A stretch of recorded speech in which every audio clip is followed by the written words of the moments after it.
Hey guys, this is Karan Aneja from Vidya Mandir classes. So I welcome you all to this video. So dear friends, in this video we will discuss about the magnetic field due to circular coil. Okay. In our first lecture of magnetism, dear friends, we have discussed about Biot-Savart's law, and in Biot-Savart's law we have discussed about the magnetic field due to straight wire. So बच्चों हमने magnetic field due to straight wire का magnitude discuss किया था और साथ ही साथ हम लोगों ने डायरेक्शन निकालना भी सीखा था कि कैसे निकालते हैं। तो मैं थोड़ा सा रिवाइज करवाना चाहूँगा आप लोगों को डियर फ्रेंड्स डायरेक्शन के लिए। ठीक है। सो देखो हम लोग तो जानते ही हैं कि सपोज लेट अस से कि this is a straight wire और स्ट्रेट वायर की वजह से मान लो कि करंट ऊपर फ्लो कर रहा है। तो हम लोग जानते हैं कि या तो आप डीएल क्रॉस आर करके राइट हैंड रूल से डायरेक्शन निकालो, या फिर हमने लास्ट क्लास में सिमेट्री से देखा था कि डीएल क्रॉस आर सभी की जो मैग्नेटिक फील्ड की डायरेक्शन थी वो सेम आ रही थी हर छोटे छोटे सेगमेंट की। तो इसलिए मैंने आपको फिर बताया था कि इस सिमेट्री की वजह से हम लोग यूज करते हैं राइट हैंड थंब रूल या राइट हैंड पाम रूल, और ये रूल कहता है कि अपने थंब को प्लेस करो डायरेक्शन ऑफ करंट पे, ठीक है, और अपने राइट हैंड को कर्ल करो। तो कर्ल करते हुए आप देखोगे कि एक सर्कल बन रहा है जिस डायरेक्शन में आप कर्ल कर रहे हो, और एक्चुअल में ये जो सर्कल बन रहा है ये सर्कल रिप्रेजेंट करता है मैग्नेटिक फील्ड को। डियर फ्रेंड्स, किसको रिप्रेजेंट करता है? Magnetic field. सो कोई मुझसे पूछे कि बताओ भाई इस पॉइंट पे मैग्नेटिक फील्ड किस डायरेक्शन में, तो मैं अपना पहले थंब को एडजस्ट करूंगा in the direction of right hand, in the direction of current, और फिर मैं कर्ल करूंगा। तो देख पा रहे हो आप कि जो डायरेक्शन आपकी स्क्रीन पे दिख रही है मेरे राइट हैंड की वो वेस्ट दिख रही है। इसका मतलब मैग्नेटिक फील्ड इस पॉइंट पे वेस्ट है। क्या इमेजिन कर पा रहे हो डियर फ्रेंड्स आप?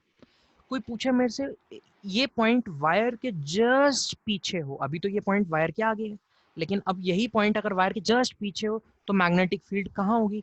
फिर से मैंने थंब को अरेंज किया और अब मैं देख रहा हूं कि जो डायरेक्शन आ रही है वो कुछ कर्ल करते हुए ईस्ट डायरेक्शन आ रही है। अगर तुम कर्ल करोगे तो कौन सी डायरेक्शन आ रही है? ईस्ट, मतलब प्लेन इस पॉइंट पे वेस्ट और इस पॉइंट पे ईस्ट। क्या बात क्लियर हुई तुम्हें बच्चों? सो ये ट्रिक है, इस ट्रिक से हम मैग्नेटिक फील्ड की डायरेक्शन निकाल सकते हैं एक स्ट्रेट वायर की वजह से। या तो तुम डीएल क्रॉस आर करके निकालो या इस ट्रिक का यूज कर लो। ठीक है, चलो मैं थोड़ा सा आइडिया तुम्हें और दे भी देता हूँ यहाँ पे। लेट अस से कि मेरे पास ये एक स्ट्रेट वायर है रेड वाली, और रेड वाली स्ट्रेट वायर की, और ये जो ब्लैक वायर्स हैं ये ब्लैक ब्लैक जो लाइंस मैंने रिप्रेजेंट की ये एक तरीके से मैग्नेटिक फील्ड की डायरेक्शन को रिप्रेजेंट कर रही है। ठीक है, फील्ड लाइंस कह लो। तो देख पा रहे हो तुम कि जितनी भी स्ट्रेट वायर की वजह से फील्ड लाइंस हैं वो सर्कुलर हैं। वो कौन सी हैं? सर्कुलर। और सारी की सारी सर्कल बना रही हैं और कॉन्सेंट्रिक है। कॉन्सेंट्रिक मतलब डियर फ्रेंड्स कि सभी का सर्कल एक कॉमन पॉइंट पे लाई करता है। जैसे कि मैंने यहाँ पे लिखा भी है, magnetic field due to straight wire is circular and each circle is concentric and its centre lie on current carrying wire. इसका मतलब इन सारे जितने भी मैग्नेटिक फील्ड लाइन के जो सर्कल बन रहे हैं वो सारे के सारे सर्कल इस वायर पे ही लाई कर रहे हैं। क्या बात समझ में आई तुम्हें? पक्की बात? थोड़ा सा और तुम्हें अच्छा लगे, कॉन्फिडेंस भी आए तुम्हें, इसलिए मैं तुम्हें दिखाता हूँ कि ये अगर वायर और डीएल क्रॉस आर करना है तो मान लो ये छोटा सा सेगमेंट में ले रहा हूँ, और डीएल का जो सेगमेंट है उसकी डायरेक्शन करंट की डायरेक्शन में ही होगी, ये बात तो हम जानते ही हैं। सो डीएल की डायरेक्शन जो होगी वो करंट के डायरेक्शन में ही होगी, करंट एलिमेंट तभी तो कहते हैं इसको। सो देखो ये है डीएल और आर लाई कर रहा है इस पॉइंट पे, जैसे कि मैंने अपने डायग्राम में भी दिखा रखा है तुम लोगों को।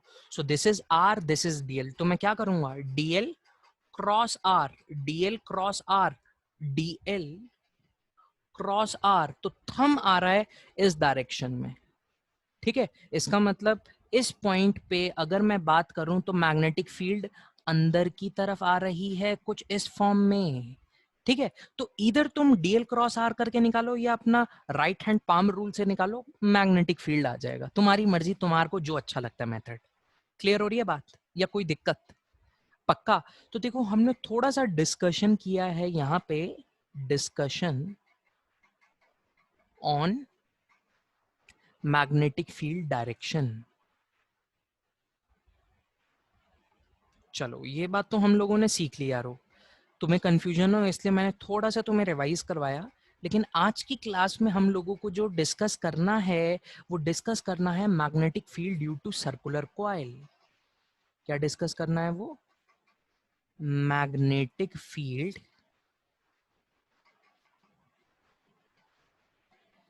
Due to circular coil. This is the topic of our video. चलो अब देखते हैं इसको। सबसे पहले मैं तुम्हें मतलब समझाता हूँ डियर फ्रेंड्स, ठीक है। लेट अस से कि ये आपका एक लूप है और इस लूप पे करंट फ्लो कर रहा है एंटी क्लॉकवाइज डायरेक्शन में, ठीक है। एक सर्कुलर लूप और करंट फ्लो कर रहा है किस डायरेक्शन में? Anti clockwise. So my first aim is to find field at O. My first aim is to find field at O, this is my aim. Okay, so देखो अब इसको हमें फिर से फाइंड करना है using ampere, sorry using Biot Savart's law.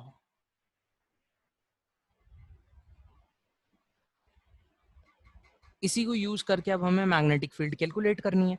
तो मान लो डियर फ्रेंड्स कि मैं छोटा सा सेगमेंट लेता हूं और इस सेगमेंट को मैंने नाम दिया डीएल, और डीएल वेक्टर की डायरेक्शन होती है करंट के डायरेक्शन में। तो एक पॉइंट पे करंट की क्या डायरेक्शन होगी? तो डियर फ्रेंड्स सिंस ये एक सर्कल है तो यहाँ पे जो करंट की डायरेक्शन होगी एक पॉइंट पे वो टेंजेंट होगी, और करंट फ्लो कर रहा है एंटी क्लॉकवाइज। तो क्या मैं डीएल को की डायरेक्शन ये वाली डायरेक्शन मान सकता हूँ? लॉजिक समझ में आया? ठीक। अच्छा, सेंटर पे निकालनी है फील्ड, तो डीएल से आर वेक्टर जो होगा वो यही वेक्टर होगा, आर वेक्टर। सो अब देखो फॉर्मूला होता है छोटे से सेगमेंट की magnetic field is mu naught upon में 4 pi I D L vector cross r vector upon are cube, this is dB vector. Okay fine. जल्दी से, बहुत जल्दी से मुझे बताओ कि डीएल क्रॉस आर में डीएल और आर के बीच में एंगल कितना होगा? बहुत अच्छा क्वेश्चन। सो देखो यार, DL is tangent to circle and R is radius. So basically आप लोग जानते हो कि टेंजेंट और रेडियस के बीच में जो एंगल होता है वो तो 90 डिग्री होता है। सो आई कैन से कि DL cross R is sine 90। So magnitude अगर मैं निकालूं डीबी का तो वो आ जाएगा mu naught upon 4 pi I D L upon R square, ठीक है। This is the magnitude. और डायरेक्शन क्या आएगी वो भी देखते हैं। सो देखो डियर फ्रेंड्स, डीएल है इस डायरेक्शन में, आर है नीचे की तरफ, तो मैग्नेटिक फील्ड आ रही है, थंब पीछे की तरफ जा रहा है। देखो थंब पीछे की तरफ, ये थंब है जैसे, देखो ये पीछे की तरफ जा रहा है या नहीं जा रहा? बिल्कुल जा रहा है। तो मैं बोल सकता हूँ इस छोटे से सेगमेंट की वजह से field due to DL segment is out of plane. और आउट ऑफ प्लेन को डियर फ्रेंड्स हम किससे रिप्रेजेंट करते हैं? डॉट की cross, dot. Okay, similarly let us say कि मैंने यहाँ पे एक छोटा सा डीएल सेगमेंट लिया, तो डीएल सेगमेंट की डायरेक्शन अब ये होगी और this will be now R vector. So again अब मैं क्या करूंगा, देखो डीएल है अब नीचे की तरफ और मेरा पाम जो है वो आर वेक्टर को फेस कर रहा है, ठीक है। अगेन मैंने आर वेक्टर किया तो थंब देखो पीछे की तरफ आ रहा है। थंब कहाँ आ रहा है? पीछे की तरफ। सो एक्चुअल में इस डीएल सेगमेंट की वजह से भी अभी भी जो फील्ड आ रही है वो बाहर की तरफ आ रही है। सिंस फील्ड बाहर की तरफ आ रही है इसका मतलब मुझे इंटीग्रेशन में डायरेक्शन को नहीं सोचना, क्योंकि हर हर छोटे छोटे डीएल सेगमेंट में जब मैं इस सर्कुलर वायर को ब्रेक करूंगा तो जो फील्ड आएगी वो आउट ऑफ द प्लेन आएगी। So field is out of the plane, तो मुझे डायरेक्शन को तो नहीं सोचना, इसलिए मैं डायरेक्टली इस सेगमेंट को इंटीग्रेट कर दूंगा because each segment has magnetic field out of the plane. लिख देता हूं ये बात, since each segment has field out of plane, so we will integrate db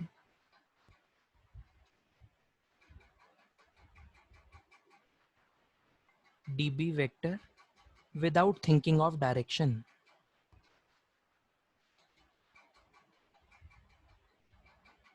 reason उम्मीद करता हूँ तुम्हें एकदम क्रिस्टल क्लियर होगा डियर फ्रेंड्स, ठीक है। चलो, तो हमने देख लिया कि डीबी को अब हमें डायरेक्शन की तो टेंशन लेनी नहीं है भाई, डायरेक्शन तो सभी की सेम है, सो डायरेक्टली इंटीग्रेट कर देंगे। अब यहाँ पर देखो वेरिएबल, देखो इसको ऐसे भी लिख सकते हैं, integration DB is equal to mu naught upon 4 pi I by R square integration D L. Okay, now integration करना है अपने को डीएल से।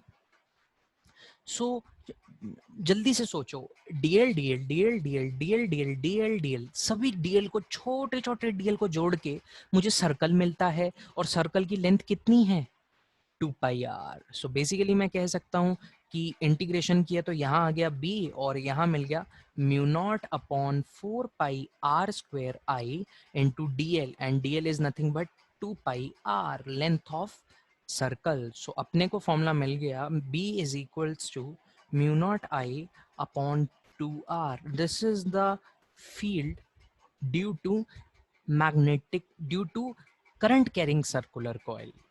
ठीक है, मैं लिख देता हूं, field due to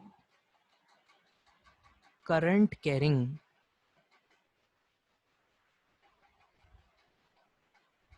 circular coil at it centre. ठीक है, तो सेंटर पे हमने फील्ड निकालने का मैग्नीट्यूड देख लिया। उम्मीद करता हूँ dear friends this is clear to you, और बहुत ही इजी चीज़ें हैं, कोई मतलब मुश्किल चीज़ें नहीं है, बस अपने को एकदम समझ में आ गया तो चीज़ें तो बहुत ही आसान है। ठीक है, ओके, फाइंड दिस फॉर्मूला। चलो मैं थोड़ा सा तुम्हें तुमसे ही पूछता हूँ, एक मान लो, ओहो ये तो बेकार ड्राइंग है, रुको, मान लो एक सर्कल ऐसा है, दूसरा सर्कल ऐसा है, एक पे करंट फ्लो कर रहा है एंटी क्लॉकवाइज, एक में करंट फ्लो कर रहा है क्लॉकवाइज। आई बात समझ प्यारे बच्चों, ठीक है। सो अगर मैं इस केस में अब तुमसे बात करूं, इसमें करंट फ्लो कर रहा है एंटी क्लॉकवाइज, और इसमें फ्लो कर रहा है करंट क्लॉकवाइज। ठीक है, सो देखो अभी हमने डीएल क्रॉस आर करके देखा था, ये देखो डीएल क्रॉस आर करके, मान लो एक ही सेगमेंट लेके दिखाऊंगा, ये था डीएल, और डीएल के डायरेक्शन थे इस तरफ, और ये था हमारा आर, और आर वेक्टर के डायरेक्शन थे इस तरफ। तो हमने देखा था डीएल क्रॉस आर किया था, तो जो फील्ड आई थी वो आउट ऑफ द प्लेन आ रही थी, मतलब डॉट। और इस केस में देखो, मान लो अब डीएल है यही वाला सेगमेंट, लेकिन अब डीएल की डायरेक्शन होगी करंट के along, and this is my r. So अब मैं डीएल क्रॉस आर करूंगा, तो जो डायरेक्शन ऑफ करंट होगी सेंटर पे, वो क्या होगी, चेक करके बताओ, डीएल क्रॉस आर वो होगी क्रॉस, वो क्या होगी, क्रॉस। सो इसका मतलब जब करंट फ्लो करता है एंटी, जब करंट फ्लो करता है एंटी तो फील्ड होती है आउट ऑफ द प्लेन, जब करंट फ्लो करता है क्लॉक तो फील्ड होती है इन द प्लेन, और इन द प्लेन को रिप्रेजेंट करते हैं क्रॉस से।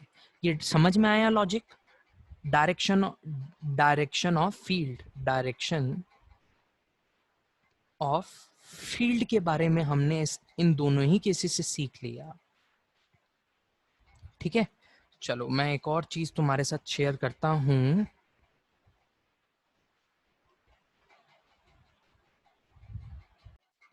सो देखो अब रूल क्या है डियर फ्रेंड्स, मान लो कि करंट, मान लो कि ये लूप है, मैं एंटी क्लॉकवाइज लूप की बात कर रहा हूँ, और मैंने अपने राइट हैंड को फिट किया कुछ इस डायरेक्शन में। अब मैं अपनी मैं फिंगर्स को कर्ल करूंगा in the direction of current. तो देखो एंटी क्लॉकवाइज के लिए जब मैं ऐसे कर्ल कर रहा हूँ, तो थंब आ रहा है बाहर की तरफ, और बाहर की तरफ मतलब out of the plane. So basically rule क्या होता है, ट्रिक है एक तरीके से, trick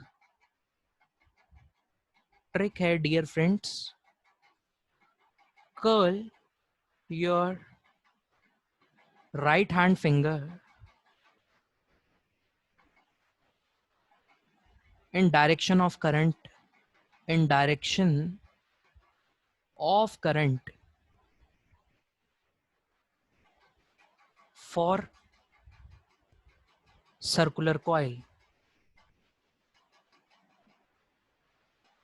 then thumb will give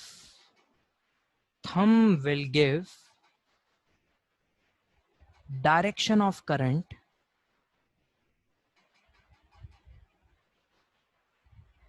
at center of coil. तो ये ट्रिक है डायरेक्शन निकालने की। जैसे जब करंट फ्लो कर रहा है एंटी क्लॉकवाइज, तो आपने कर्ल किया अपने राइट हैंड को एंटी क्लॉकवाइज, तो जो थंब आ रहा है वो बाहर की तरफ आ रहा है। इसका मतलब एंटी क्लॉकवाइज के केस में direction is outside the plane. और अब देखो करंट जब फ्लो कर रहा है क्लॉकवाइज, तुम देख पा रहे हो कि मैं घड़ी की तरह अपने हाथ को घुमा रहा हूं। ठीक है, कैसे घुमा रहा हूं? घड़ी की तरह। कैसे घुमा रहा हूं? देखो, घड़ी की तरह। तो जैसे मैंने घड़ी की तरह घुमाया, थंब आ रहा है अब तुम्हारी तरफ। Okay, so thumb is out, तुम्हारी तरफ आ रहा है, और ये तुम्हारी तरफ मतलब inside the plane. Inside the plane को क्लॉकवाइज के लिए हम रिप्रेजेंट करते हैं क्रॉस। आई बात समझ? ये ट्रिक क्लियर हो रही है बच्चों? पक्की बात? ठीक है, तो राइट हैंड इतना अपने कमाल का है, देख लो मैग्नेट्स में तो मजा आ जाता है राइट हैंड का यूज करके।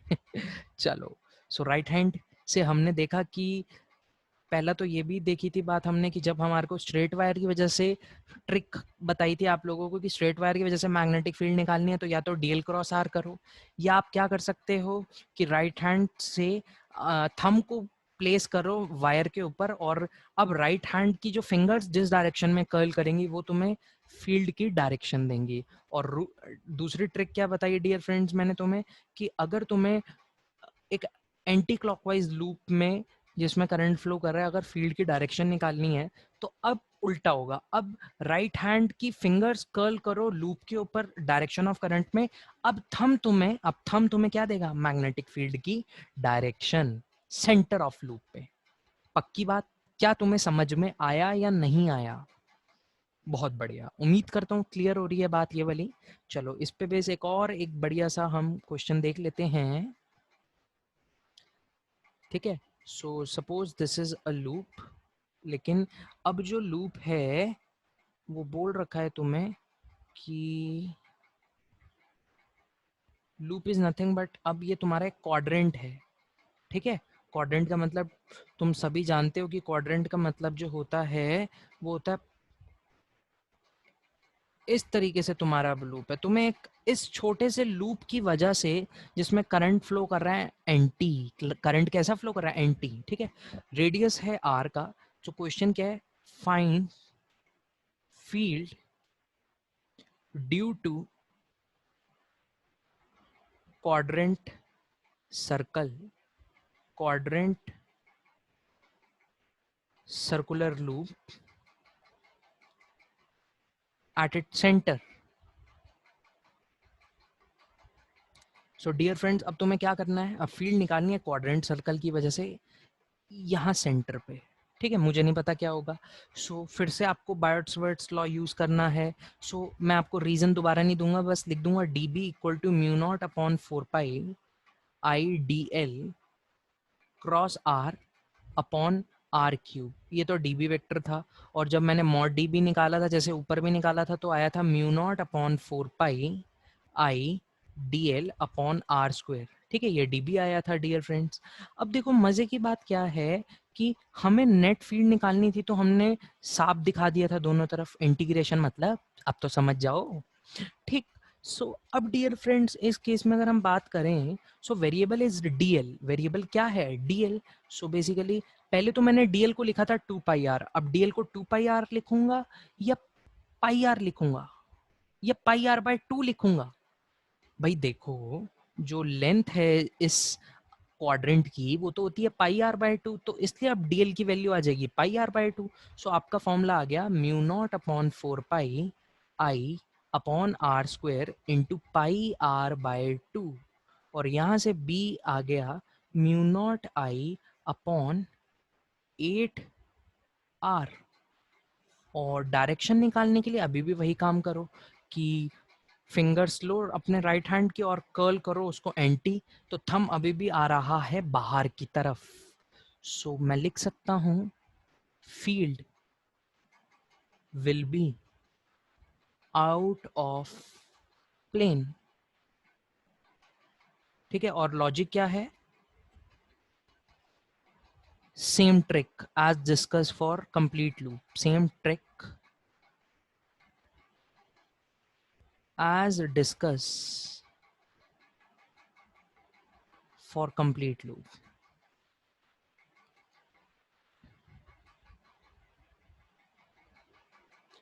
कॉइल कह दो या सर्कुल लूप कह दो, ठीक है, एक ही बात है। समझ में आ गया तुम्हें यार? देख लो अच्छे से। चलो अब फिर इसी में मैं हेडिंग डलवा देता हूँ तुम्हें, field due to general arc. ठीक है, तो अब तुम्हें field due to general arc का एक फॉर्मूला भी दिखा देता हूँ। वैसे तो तुम अब समझ गए हो, तुम्हें टेस्ट आ गया एकदम कि हम काम क्या कर रहे हैं, बट लेट अस से कि सबसे पहले मुझे अब एक आर्क की वजह से फील्ड निकालनी है। सो मान लो ये जो आर्क है ये एंगल बना रही है सेंटर पे कोई थीटा का, मुझे इस आर्क की वजह से फील्ड निकालनी है। ठीक है, सो इस केस में डियर फ्रेंड्स, आर्क लेंथ अगर मैं तुम्हें निकालने को बोलूं तो तुम लोग बहुत अच्छे से जानते हो कि एंगल जो होता है वो होता है arc upon radius. Angle is arc upon radius. So arc जो होगा वो एंगल इनटू रेडियस होगा। So arc length is angle into radii, radii. ठीक है, एंगल इनटू रेडियाई। और तुम बहुत अच्छे से जानते हो कि हम एंगल को हमेशा रेडियंस में लिखते हैं, 10th क्लास का तुम्हारा फॉर्मूला है। सो तुम लिख सकते हो theta upon 2 pi into 180 into 360।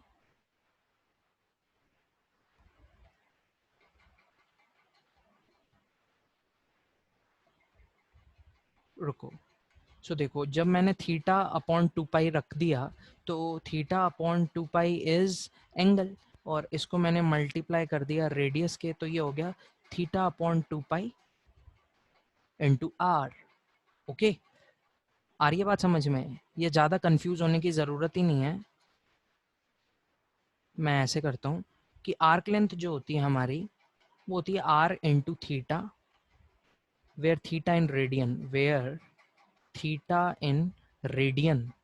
ठीक है, सो बेसिकली डियर फ्रेंड्स अब जो हमारा फॉर्मूला आ जाएगा वो आएगा B is equal to mu naught upon 4 pi I by R square, और डीएल की जगह तुम लिख दोगे आर थीटा। ठीक है, तो फॉर्मूला आ गया म्यू नॉट आई अपॉन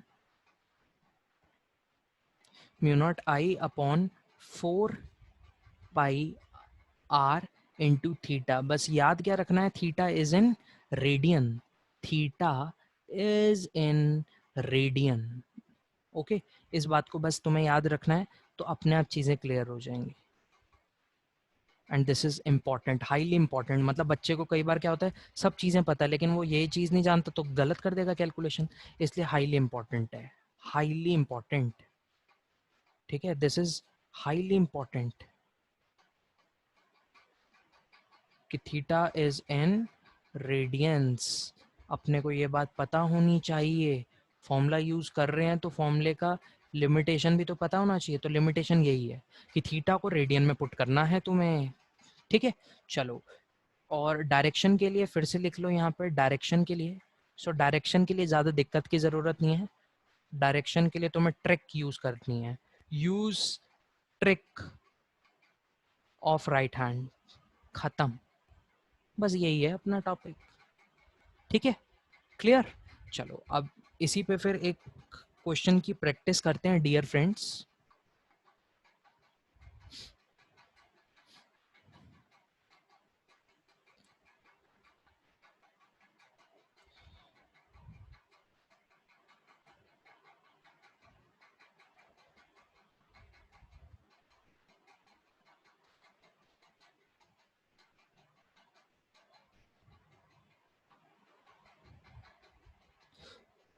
एक ट्रिक की प्रैक्टिस करते हैं, मतलब एक क्वेश्चन देखते हैं बढ़िया सा।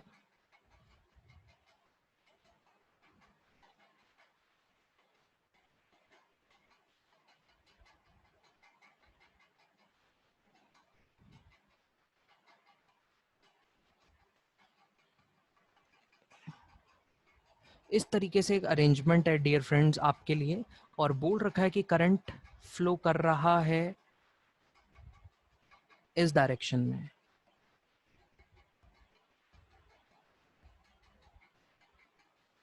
ठीक है, करंट फ्लो कर रहा है इस डायरेक्शन में। आपको सेंटर पे फील्ड बतानी है। क्वेश्चन समझ में आ गया होगा तुम्हें? ठीक है, so basically this question is a combination of field due to circular coil या general arc and field due to semi infinite wire. ठीक है, अब देखो, सबसे पहले मैं इस फिगर को ब्रेक कर देता हूँ 3 सेगमेंट में। This is segment 1, this is segment 2, this is segment 3। ठीक है, सो मैं लिखता हूँ फील्ड ड्यू टू सेगमेंट 1। पहले मैं डिस्कस कर रहा हूँ field due to segment 1। So segment 1 is nothing but, ये तो दोस्तों सेमी इनफाइनाइट वायर है। ओके, और लास्ट क्लास से अब तुम जान चुके होगे कि सेमी इनफाइनाइट वायर के लिए जो फील्ड का फॉर्मूला होता है वो होता है mu naught upon 4 pi are into i, और यहाँ आता था sine theta 1 plus sine theta 2, और थीटा 1 होता था 90 डिग्री, थीटा 2 होता था 0 डिग्री, और यहाँ से फॉर्मूला एक बहुत सुंदर फॉर्म ले लेता था।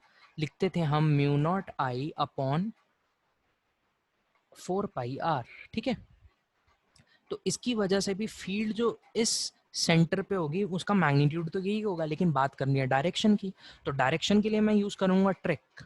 ट्रिक थी राइट हैंड की थंब को अरेंज करो उस डायरेक्शन में जिस डायरेक्शन में करंट फ्लो कर रहा है, और अब अपने राइट हैंड को कर्ल करो। तो जब मैं कर्ल कर रहा हूं, मैं देख रहा हूं कि इस डॉट पे जो फील्ड आ रही है वो आउट ऑफ द प्लेन आ रही है।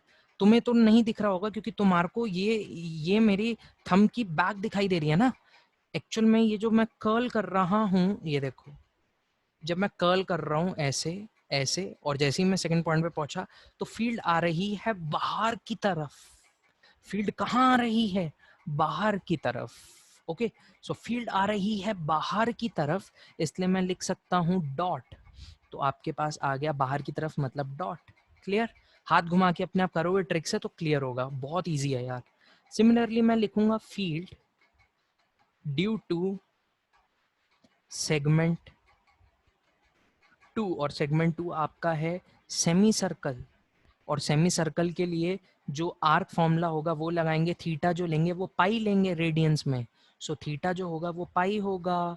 फॉर्मूला होता है आपके पास, फॉर्मूला होता है आपके पास म्यू नॉट, एक सेकेंड चार्जिंग कर लेते हैं साथ साथ। तो फॉर्मूला होता है डियर फ्रेंड्स आपके पास, देखो यहीं से ही देख लेते हैं, mu naught I theta upon 4 pi R. तो मैंने यही काम किया, B is equal to mu naught I theta upon 4 pi R. Theta को पुट किया पाई, तो अपना आंसर आ गया mu naught I upon 4 R. Isn't it? अब डायरेक्शन देखते हैं कि डायरेक्शन क्या होगी। सो देखो, ट्रिक यूज करेंगे, अपने राइट हैंड की फिंगर्स को कर्ल करना है तुम्हें लूप के ऊपर, और थंब जो आ रहा है अब वो प्लेन के बाहर आ रहा है। थंब जो आ रहा है वो अभी भी प्लेन के बाहर आ रहा है। ट्रिक यूज करनी है बस तुम्हें, जो भी मैंने ये वाली ट्रिक तुम्हें सिखाई थी, ये वाली ट्रिक सिखाई है ना तुम्हें, ये वाली, यही ट्रिक को यूज करना है, कर्ल योर राइट हैंड वाली ट्रिक। सो फील्ड आ रही है बाहर की तरफ, तो बाहर माने डॉट, मैंने दिखा दिया। अब मुझे रिप्रेजेंट करना है फील्ड ड्यू टू सेगमेंट 3, और segment 3 is nothing but semi infinite. ठीक, सो सेमी इनफाइनाइट के लिए फील्ड निकालनी है, फिर से वही फॉर्मूला यूज करोगे, b is equal to mu naught I upon 4 pi are into sine theta 1 plus sine theta 2, and theta 1 90 theta 2 0 put किया तो फील्ड का मैग्नीट्यूड आ गया B equal to mu naught I upon 4 pi r। लेकिन direction के लिए क्या करना है, डायरेक्शन के लिए राइट हैंड को अरेंज करो, राइट हैंड को अरेंज करो लूप पे, ठीक है।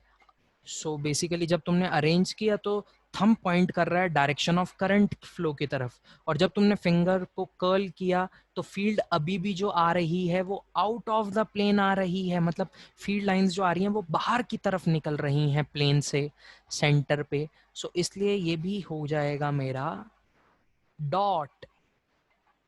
सो बेसिकली तीनों फील्ड की जो डायरेक्शन है सेम है। सो आपको नेट फील्ड लिखनी है, तो नेट फील्ड जो होगी वो होगी B1 plus B2 plus B3, और ये वेक्टर है तो इसलिए मैंने वेक्टर फॉर्म में लिख दिया। अब क्या करना है, बस mu naught I upon 4 pi r plus mu naught I upon 4 pi r plus mu naught I upon 4r put किया, आपका आंसर आ गया mu naught I upon 2 pi r plus mu naught I upon 4r। और field जो आ रही है dear friends वो out of the plane आ रही है, इसलिए मैंने इसको इस सिंबल से रिप्रेजेंट कर दिया। सिंपल सी बात। क्या तुम्हें डियर फ्रेंड्स क्लियर हुई बात या नहीं हुई? हाँ, ठीक है। So this is our answer, mu naught I upon 4 2 pi r plus mu naught I upon 4r। एकदम सिंपल, बिल्कुल आसान चैप्टर है ये, अगर तुम हर चीज़ के पीछे लॉजिक ढूंढोगे। बाकी रट तो इस चैप्टर को कतई नहीं सकते, ठीक। चलो, सो उम्मीद करते हैं डियर फ्रेंड्स आपको ये चीज़ें समझ में आ गई हैं, ठीक है। सो हमने क्वेश्चन भी देख लिया। अब ये क्वेश्चन तुम लोगों के लिए होमवर्क फॉर्म में है, होमवर्क फॉर्म में, ठीक है। सो फॉर एग्जाम्पल मैं अगर कहूँ कि तुम्हारे पास एक स्क्वायर लूप, और स्क्वायर लूप में करंट फ्लो कर रहा है कुछ इस डायरेक्शन में, ठीक है, एंटी, तुम्हें सेंटर पे तुम्हें फील्ड रिप्रेजेंट करनी है सेंटर पे, डायरेक्शन वाइज और मैग्नीट्यूड वाइज। तो लिख देता हूँ find magnetic field at O, find magnetic field at O, ठीक है। समझ में आ गया होमवर्क? तो इस क्वेश्चन को करने के लिए बच्चे को field due to straight wire आना चाहिए। एक और एग्जांपल देता हूं तुम लोगों को। So for example dear friends,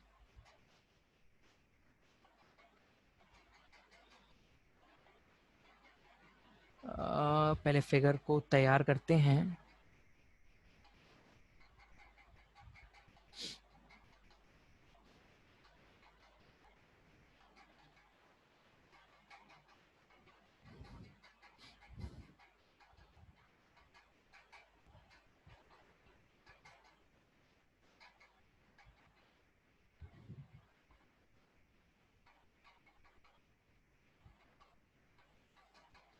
suppose तुम्हारा क्वेश्चन कुछ इस फॉर्मेट में है, ठीक है।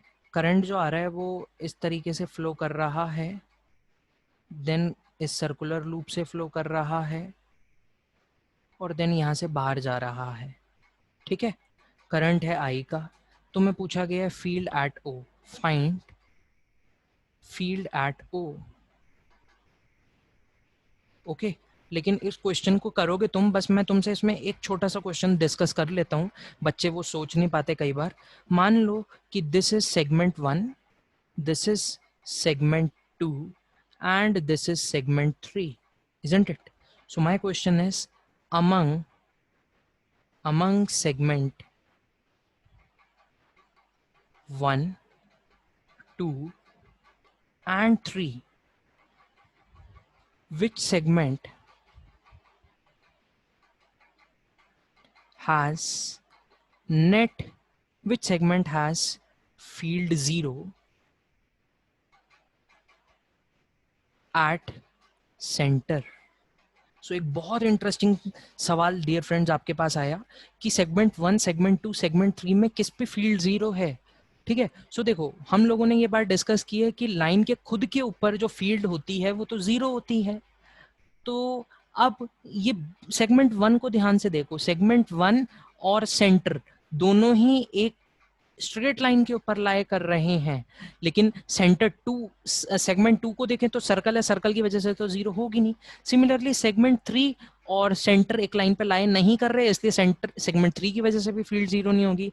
सो एक्चुअल में अगर मैं बात करूं, जो सेगमेंट 1 है हमारा, इस सेगमेंट 1 की वजह से फील्ड जो होगी वो इस क्वेश्चन में जीरो है, और जीरो होने का रीजन ये है कि जो फील्ड है एक्चुअल में वो खुद उसके ऊपर ही लाए कर रही है। फील्ड डियर फ्रेंड्स कहाँ लाए कर रही है? वो पॉइंट जिसके जो है वो खुद इस सेगमेंट 1 के ऊपर ही लाए कर रहा है, इसलिए सेगमेंट 1 की वजह से कोई भी फील्ड नहीं होगी। जो भी फील्ड होगी वो सेगमेंट 2 और सेगमेंट 3 की वजह से होगी। समझ में आई बात? पक्का? Important question, this is very very important. इसे अच्छे से तुम समझो, नोट डाल के भी लिख सकते हो। एक मजेदार क्वेश्चन या ट्रैप क्वेश्चन कहो जिसमें बच्चे फंस जाते हैं। ठीक है, चलो चलते हैं फिर आगे। सो ऑलराइट फ्रेंड्स, अब जो हम लोगों को डिस्कस करना है वो करना है field due to coil on its axis. अब इस क्वेश्चन को सबसे पहले मैं तुम्हें समझाता हूँ। मान लो कि आपके पास एक सर्कुलर कॉइल है, सर्कुलर कॉइल को रिप्रेजेंट कैसे कर रहे हैं वो भी देखो। ठीक है, एनसीईआरटी की रिप्रेजेंटेशन होती है, ना तुम बदल सकते हो ना मैं बदल सकता हूँ। मान लो इस तरीके से तुम्हारी एक कॉइल पड़ी हुई है और इस कॉइल को तुमने रिप्रेजेंट किया कुछ इस फॉर्म में। डॉटेड लाइन जो होती है, मतलब मान लो कि ये जैसे ये, इसको तुम इमेजिन कर लो कि ये जो मेरा हाथ है ये मेरा हाथ नहीं है एक्चुअल में। ये 2 मिनट रुको। सो देखो यार, ये तुम्हें बैंगल दिख रहा होगा, ये लाइन नहीं है, this is a bangle. Okay, अब देखो, अरे हाँ अब ठीक है। सो देखो डियर फ्रेंड्स, ये तुम्हें एक बैंगल दिख रहा है, दिख रहा है ना बैंगल। इस बैंगल को मैं कुछ इस फॉर्मेट में रख रहा हूँ। अब देखो इस फॉर्मेट में मैंने रखा, तो ये वाली वायर तो तुम्हें सेगमेंट दिख रही है, ये तुम्हारे लिए फ्रंट पार्ट है, और इसके पीछे ये वाला पार्ट भी तो होगा एक बैंगल का जो तुम्हें दिख नहीं रहा ओवरलैप की वजह से। ये तो दिख रहा है तुम्हें, लेकिन इसके पीछे वाला पार्ट नहीं दिख रहा, ये वाला।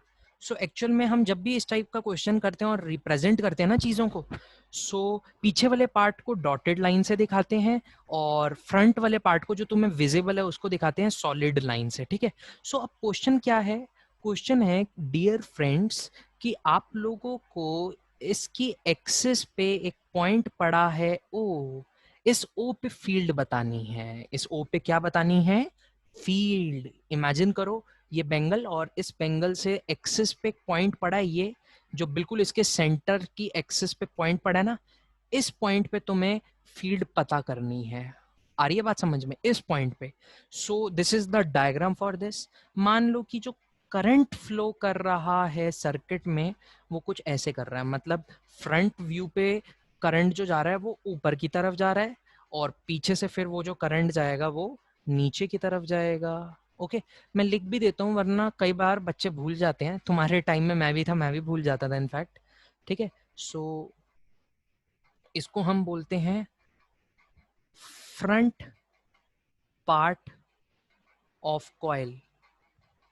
ठीक है, visible to you, visible to you. और इसको बोलते हैं हम डॉटेड वाले को इनर पार्ट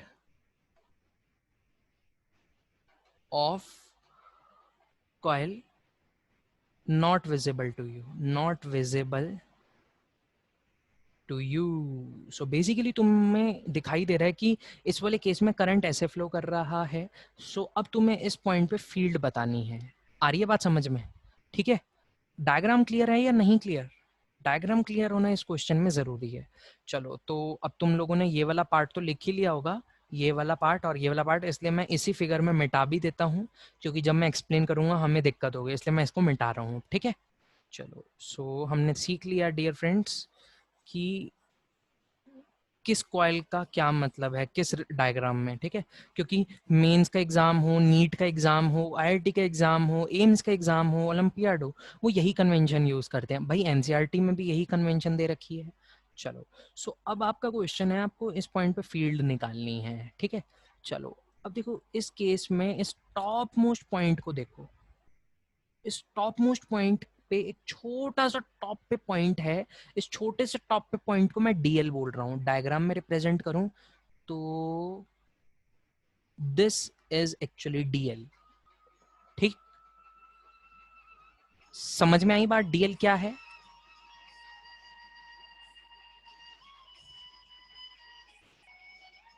हाँ भाई, तो ये अगर बेंगल है, इसके टॉप पे पॉइंट जो पड़ा है वो डीएल है। अब डीएल की डायरेक्शन क्या होगी? तो डीएल की डायरेक्शन होती है direction of current.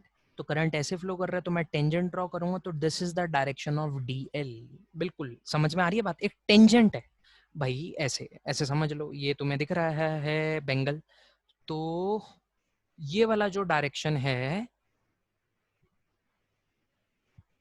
This direction, क्या विजुअलाइज कर पा रहे हो तुम? ये वाली डायरेक्शन, ठीक है, ये डायरेक्शन डीएल की जो है, एक जो पेन टेंजेंट की तरह काम कर रहा है, वो डायरेक्शन है डीएल की। और बॉटम मोस्ट पॉइंट पे भी डीएल एक होगा जरूर, क्योंकि पूरी कॉइल है ना। सो इस केस में जो डीएल होगा वो कुछ इस तरह होगा डायरेक्शन। ठीक, चलो अब इस डीएल की वजह से अगर मैं इस पॉइंट पे बात करूं फील्ड की, ओ पॉइंट पे डीएल की वजह से, तो जो डायग्राम बनेगा वो कुछ ऐसा बनेगा। देखते हैं कैसा बनेगा। ठीक है, सो ये हो गया हमारा आर वेक्टर, और आर जो होगा इस केस में वो ऐसा होगा कुछ। Okay, this is DL and this is R. चलो सिमिलरली इस केस में अगर हम बात करें, सो ये हो जाएगा हमारा dear friends R vector for bottom most DL vector. ठीक है, चलो मैं कंफ्यूज नहीं करता, इसलिए मैं ये ग्रीन वाले पार्ट को मिटा देता हूं। अब तुम्हें खुद सोचना है डीएल और आर के बीच में एंगल कितना बन रहा है। अच्छा क्वेश्चन है ये, बच्चे इमेजिन तो कर नहीं पाते। ठीक है, एक मिनट रुको। सो फॉर फॉर एग्जांपल ये आपका सेगमेंट, ये है आपका अगर डीएल वेक्टर, ठीक है, टेंजेंट, तो जो आर है वो कुछ इस फॉर्म में पड़ा हुआ है तुम्हारा।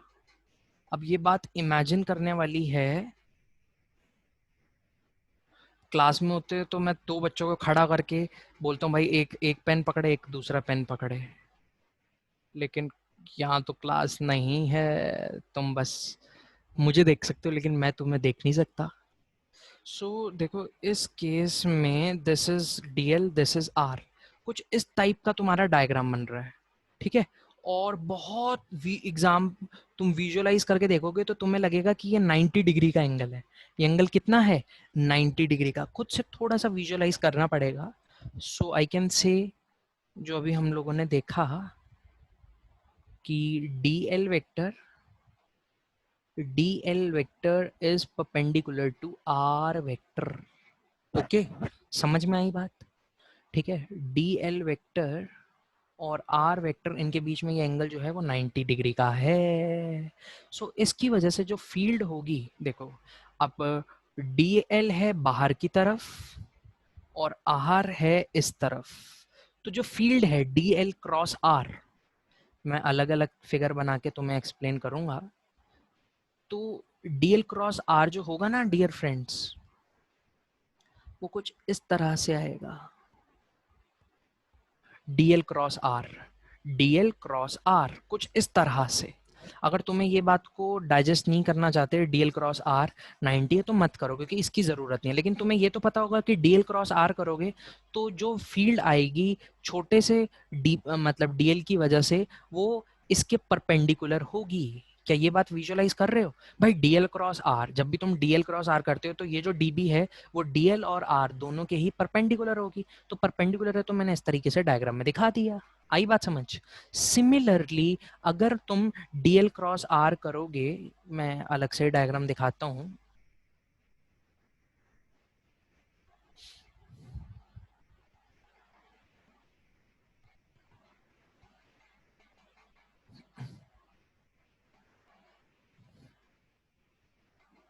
ठीक है, इस सेगमेंट की वजह से करंट तो ऐसे फ्लो कर रहा है, इधर डीएल कुछ इस तरह होगा, डॉटेड लाइन से आर रिप्रेजेंट किया वो कुछ इस तरह है। सो यहाँ डीएल क्रॉस आर करोगे मतलब देखो डीएल बाहर की तरफ और आर है ऐसे। सो इसकी वजह से जब तुम काम करोगे, सो जो डीएल क्रॉस आर होगा इस केस में,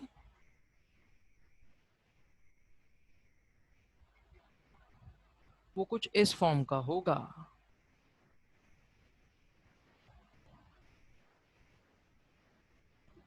परपेंडिकुलर टू दिस।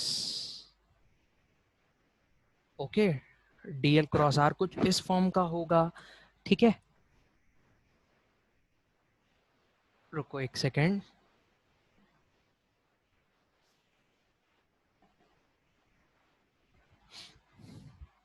जो डीएल क्रॉस आर होगा इस केस में, देखो इस डायरेक्शन में आ रहा है बाहर की तरफ डीएल, और इस केस में आ रहा है आर इस तरह, तो कुछ इस फॉर्म का आ रहा है, और वो होना चाहिए परपेंडिकुलर।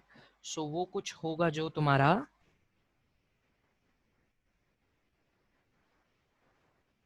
ब्लैक लाइन पहले कंप्लीट करते हैं।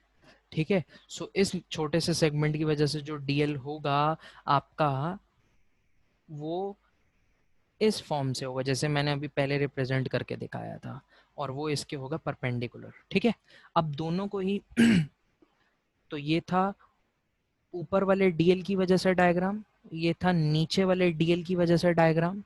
ठीक है, अब मैं एक ऐसा डायग्राम बनाता हूँ जिसमें बस ये डीबी रिप्रेजेंट करूंगा। सो तुम्हें ऐसे दिखाई देगा कि अगर ये एक डायग्राम है,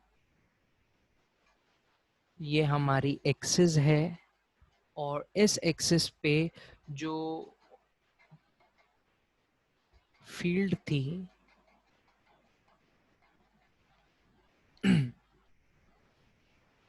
ठीक है, सो जो फील्ड थी वो इस फॉर्म और इस फॉर्म में है।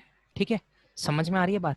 और सिमेट्री है, मतलब ये इसके परपेंडिकुलर है, तो ये इसके परपेंडिकुलर है। इस तरीके से सोचना, खैर कॉम्प्लिकेट नहीं करते, इसलिए मैं ये वाले पार्ट को हटा देता हूँ। क्या तुम्हें समझ में आ रहा है ये? भाई आ रहा है समझ में या नहीं आ रहा? ठीक, सो मैं इसको ऐसे भी रिप्रेजेंट कर सकता हूँ, this is db1, this is db2, और this is db2, this is db1। ठीक, सो अब तुम दोनों ही केसेस में सिमेट्री से देखोगे, तुम्हें दिखाई देगा कि जब तुम db2 और db1 के कंपोनेंट लोगे अलोंग द एक्सिस, सो वो दोनों कंपोनेंट्स तो ऐड हो रहे हैं। Component of db1 and db2, component of db1 and db2 along the axis, वो तो ऐड हो रहे हैं। और एक कंपोनेंट db2 का आ रहा है परपेंडिकुलर, और एक कंपोनेंट db1 का आ रहा है अगेन परपेंडिकुलर टू एक्सिस। सो ये दोनों कंपोनेंट, ये db2 और ये db1 का कंपोनेंट, ये db2 का कंपोनेंट, ये बात भी विजुअलाइज हो रही होगी सिंस सिमेट्री है। और आपको ये भी पता है कि db2 is equal to db1 है, क्योंकि ये अगर तुम्हारा बेंगल है, सो इस बेंगल से ये वाला डिस्टेंस या ये वाला डिस्टेंस का हो, सेम ही होंगे। ठीक है, सो डिस्टेंस सेम है, ये वाला डिस्टेंस आर भी सेम है। सो मैं क्लियरली बोल सकता हूँ कि सिमेट्री से ये वाली चीज़ें तो कैंसिल हो जाएंगी, आपस में एक दूसरे को ये नलीफाई कर देंगे, और इसकी वजह से आपका रिजल्ट जो आएगा वो ट्वाइस हो जाएगा। ठीक है, सो डायरेक्ट जो आपके पास लॉजिक आ रहा है वो आप इस तरीके से लिख सकते हो कि भाई मान लो कि आपको जो डिस्टेंस पे निकालना था एक्सिस पे, वो कोई डिस्टेंस था एक्स का, तो ट्रायंगल जो तुम्हारे पे बन रहा है वो कुछ ऐसा बनेगा। भाई ये है रेडियस आर, ये है डिस्टेंस एक्स, और ये वाला जो डिस्टेंस आ रहा है ये आ रहा है under root of are square plus x square, और db1 जो आ रहा है वो इसके परपेंडिकुलर आ रहा है कुछ इस फॉर्म में। ठीक, सो अगर मैं बात करूं कि ये एंगल है थीटा, सो ये एंगल भी 90 माइनस थीटा होगा, तो ये हो जाएगा थीटा। ठीक है, क्या ऐसा मैं बोल सकता हूँ? सो मैं बोल सकता हूँ कि db नेट जो होगा वो 2 टाइम्स ऑफ होगा db1 कॉस थीटा के, और कॉस थीटा की वैल्यू जो है हमारे पास वो आ रही है कितनी, वो आ रही है 2db1 r upon under the root of are square plus x square, isn't it? समझ में आ रही है ये बात? ठीक। अच्छा, dB1 जो होगा वो आपके पास जो होगा वो होगा 2 इंटू dB1, वो होगा mu naught upon 4 pi I D L upon R square. वो तो एक डी एल, एक छोटे से dB कंपोनेंट की वजह से था, 2 इसलिए आया क्योंकि सिमेट्री है, और यहाँ पे मैंने लिख दिया r upon under the root of are square plus x square. ठीक। फिर इसको थोड़ा सा और अच्छी सी फॉर्म में लिखा, dB नेट को। अभी dB नेट बताता हूँ ये क्या है। ये है आपका dB1 प्लस dB2 को जब मैंने ऐड किया वो भी वेक्टोरियली ऐड किया, तो इसको सॉल्व करके आपका जो मैग्नीट्यूड आ रहा है वो आ रहा है म्यू नॉट आई आर, आर को नहीं लिखते क्योंकि कैंसिल हो रहा है, mu naught I D L upon 2 pi R under root R square plus x square. So this is dB net. ठीक है, लेकिन मुझे तो रिंग के एक एक एलिमेंट की वजह से फील्ड निकालना है। अभी मैंने एक एक एलिमेंट को तो यूज़ किया ही नहीं है। क्या अभी मैंने एक एक एलिमेंट को यूज़ किया? नहीं। अभी तो मैंने सिर्फ सिंपल 2 एलिमेंट की वजह से फील्ड निकाली है, लेकिन मुझे तो सारे एक एक एलिमेंट को कवर करके फील्ड निकालनी है। ठीक है, तो अब देखते हैं उसके लिए क्या करेंगे। ठीक, समझ में आ रही है बात? चलो, सो देखो अभी तक मैंने क्या किया। ये अगर मेरा फील्ड था, फ्रंट व्यू, ये फॉरवर्ड व्यू, करंट ऐसे फ्लो कर रहा था, ये थी मेरी एक्सिस। सो यहाँ पे मैंने अभी तक इसकी वजह से, डीएल की वजह से और इस डीएल की वजह से निकाला। मैं सिमिलरली तुम्हें चाहता हूँ कंसीडर करो ये वाला डीएल और ये वाला डीएल। जब तुम ये वाला डीएल करोगे, इन दोनों की वजह से भी जो फील्ड आएगी डियर फ्रेंड्स वो इसी डायरेक्शन में आएगी। सो एक्चुअल में मुझे पता चल रहा है कि सिमेट्री की वजह से हर डीएल की एक मिरर इमेज फिगर में पड़ी हुई है। जैसे इस डीएल की जो मिरर इमेज होगी वो यहाँ कहीं लाई कर रही होगी। सो एक्चुअल में ये वाला डीएल और ये वाला डीएल की वजह से भी जो फील्ड आएगी वो कुछ इस डायरेक्शन में आएगी। तुम करके देख सकते हो, तुम्हें यही काम खुद करना है जो मैंने तुम्हें बेंगल से करवाया है काम ना, यही वाला काम तुम्हें खुद सोचना है। सो तुम डायरेक्टली एक बात कह सकते हो कि since direction of each DL and its mirror image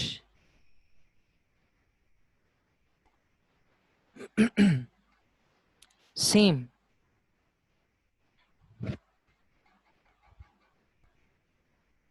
ठीक है, is same, so simply integrate dB net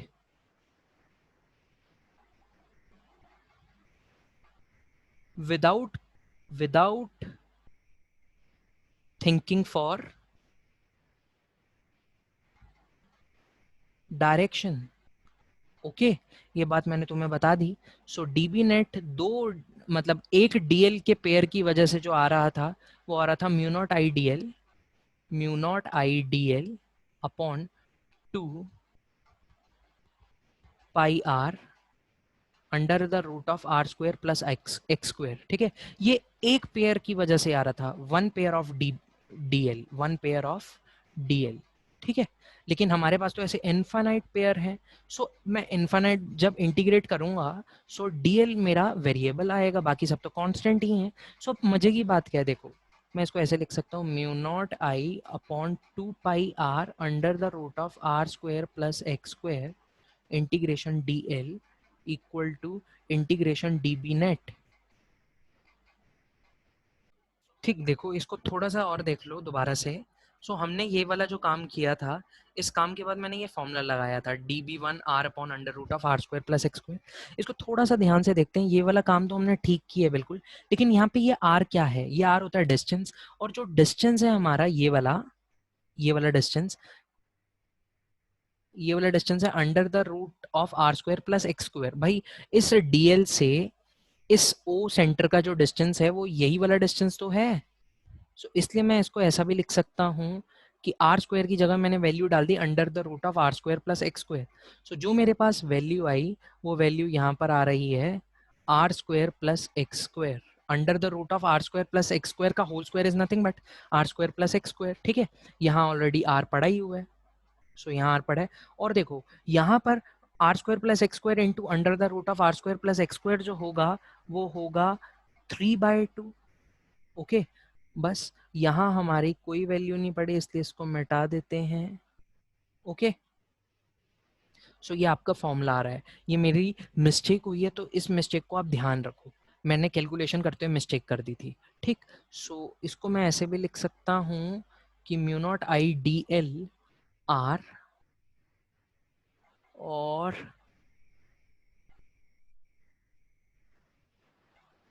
यहाँ लिख दिया मैंने R square plus x square की पावर ऊपर से ही 3/2, ठीक है।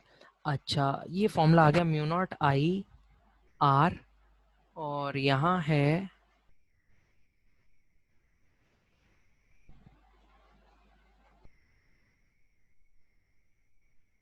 Are square plus x square की पावर 3/2, और यहाँ ब्रैकेट इस तरीके से। अब देखो एक पेयर में जब मैं कंसीडर कर रहा हूँ तो अपने आप, जैसे एक पेयर में मैंने इस डीएल को कंसीडर किया तो अपने आप नीचे वाले का हो गया, मैंने इस डीएल को कंसीडर किया तो अपने आप इसको हो गया। तो मैं सारी रिंग को कवर करना चाहता हूँ, इसका मतलब डीएल में ऑलरेडी 2 एलिमेंट छुपे हुए हैं, तो क्यों ना मैं डीएल को जब कवर करूंगा तो सिर्फ हाफ रिंग को ही कवर करूं, क्योंकि अगर मैं कंप्लीट रिंग को कवर करूंगा तो मैं हर एलिमेंट को 2 बार कवर कर बैठूंगा, लेकिन मुझे तो हर एलिमेंट को एक ही बार कवर करना है।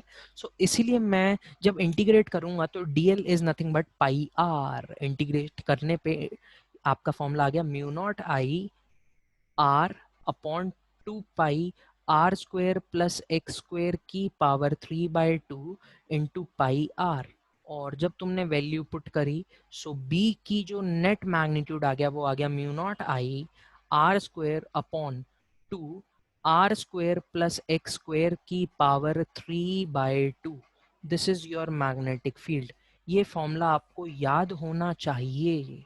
ये फॉर्मूला आपको डायरेक्शन ऑफ फील्ड दे रहा है। ये फॉर्मूला आपको क्या दे रहा है? डायरेक्शन ऑफ फील्ड, ठीक है। थोड़ा सा इसमें और अमेंडमेंट कर देता हूं। If n turns of circular coil, अगर आपके पास सर्कुलर कॉइल के n टर्न्स हैं, और आप उन n टर्न्स की वजह से फील्ड निकालना चाहते हो, तो एक टर्न की वजह से ये है और इसको n से मल्टीप्लाई कर दोगे तो n टर्न्स की वजह से आ जाएगा। सो b का मैग्नीट्यूड आ गया mu not an I r square upon 2r² plus x square की पावर 3/2। क्या बात समझ में आई? ठीक। सो this is the formula for n turns of circular coil. n turns, fine, बहुत बढ़िया, मतलब डेरिवेशन है। इस डेरिवेशन को ध्यान से समझना है, बस मैंने सब कुछ आपको बताया है और ये मिस्टेक भी बता दी। ठीक, क्लियर हो रही है ना बात? चलो, सो मैं लिख देता हूँ, मैंने सारी बात तुम्हें बता दी है, तुम्हें सब समझ में आ जाना चाहिए, डिपेंडिंग अपॉन कि तुम इसको, अगर कंफ्यूजन है तो बार बार भी देख सकते हो। ठीक, चलो, तो हमने फॉर्मूला डिराइव कर लिया और this is my formula for the magnetic field due to circular coil. Magnetic field due to circular coil having n turns. ठीक, चलो डायरेक्शन पे अब थोड़ा सा डिस्कस करते हैं। डायरेक्शन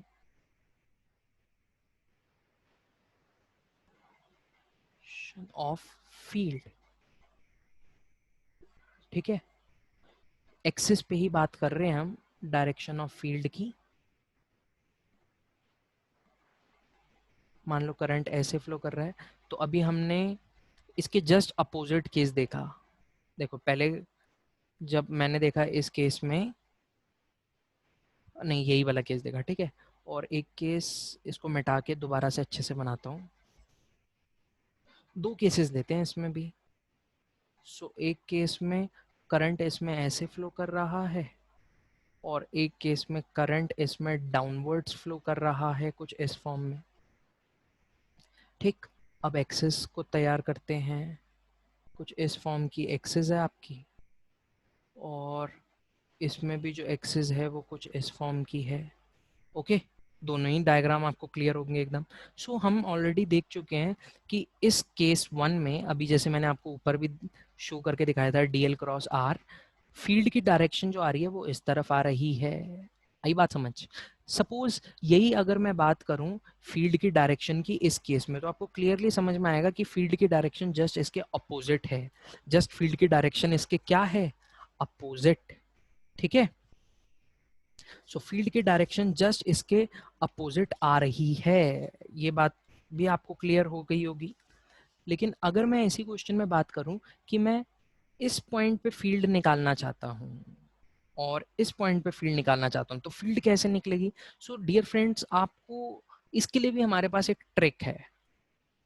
अपने राइट हैंड को, जैसे ये बेंगल है, ठीक है, लेट मी चेक की webcam.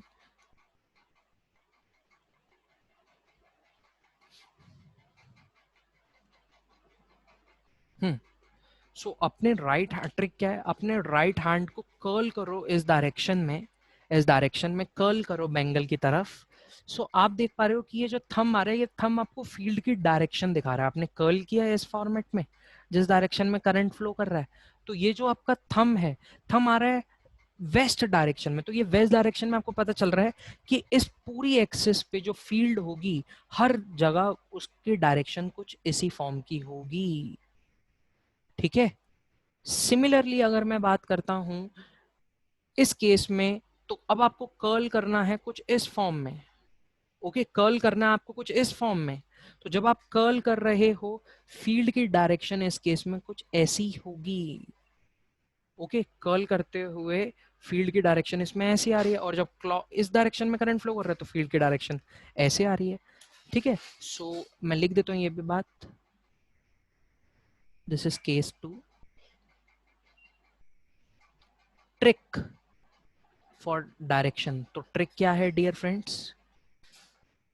Curl finger of right hand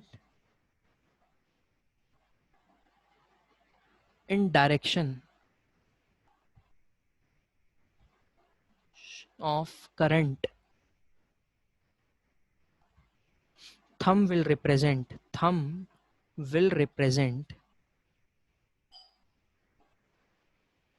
direction of field. ठीक है, सो ये बात हमने देख ली। कोई दिक्कत इसमें? बहुत बढ़िया।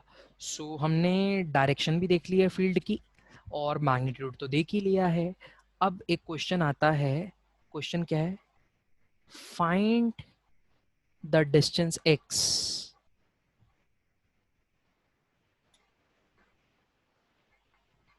where field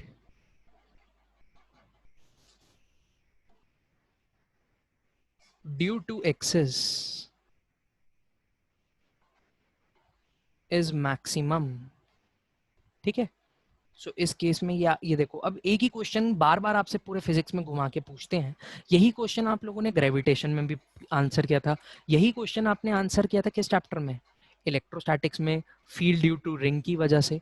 सो वही काम करना है। सो बेसिकली आपके पास बी की वैल्यू है म्यू नॉट आई आर स्क्वेयर